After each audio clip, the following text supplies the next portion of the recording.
Kári, öflugur sigur hjá ykkur. Við erum að grafa okkur í smá holu í þriðja, seint í þriðja og komum svo bara tilbaka helviti góðir í fjórða og þeir skora 19 stig í fjórða. Hvað var það sem þið breyttuð?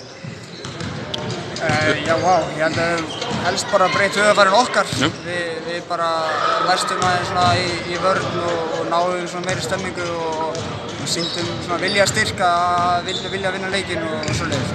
Já, og svolítið dómaravæli í þessum leik, sérstaklega svona framan af, menn svona, og þið verið svona hafa náð að rífa ykkur frá því í lokinn og svona, var ekki sem töluðum í hálfleik, að fara að fókusa á leikinn?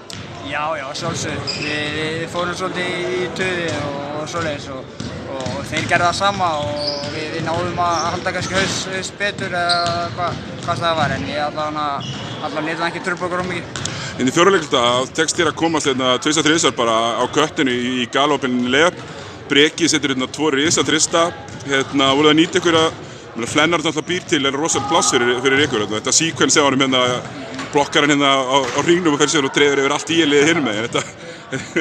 Þannig að var það eitthvað sem þið ákveðið að nýta ykkur líka? Já, sjálfsögðu. Og þetta eru við kannski tveir í Flennard draugum kannski svona aðeins meira athygli á okkur en aðrir og þá opna svæðin og eins og fyrir Breka að fá þessi 2-3 stig í horninu þannig voru risastóri fyrir okkur og fyrir hann bara að fá stemmingu í gang og svo þetta blokkja Flennard var fáránlegt og sama þessi tróðsla, hann kveikir svakalega í liðinu og mannskapnum og þá gengur allt svona að verður allt auðveldara.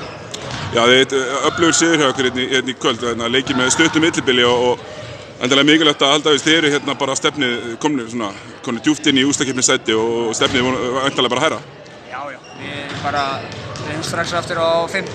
Tindastól heima og það annar risaleikurinn og það verður bara spennandi að kljást við það og þetta svo jafn deild að maður getur eiginlega ekki farið að hugsa eitthvað of langt fram í tíman þá verður þetta búið að snúast allt á gólf og þannig að við bara Tindastóll næst og við sjáum hvað endur svo að tímabilið búið. Takk.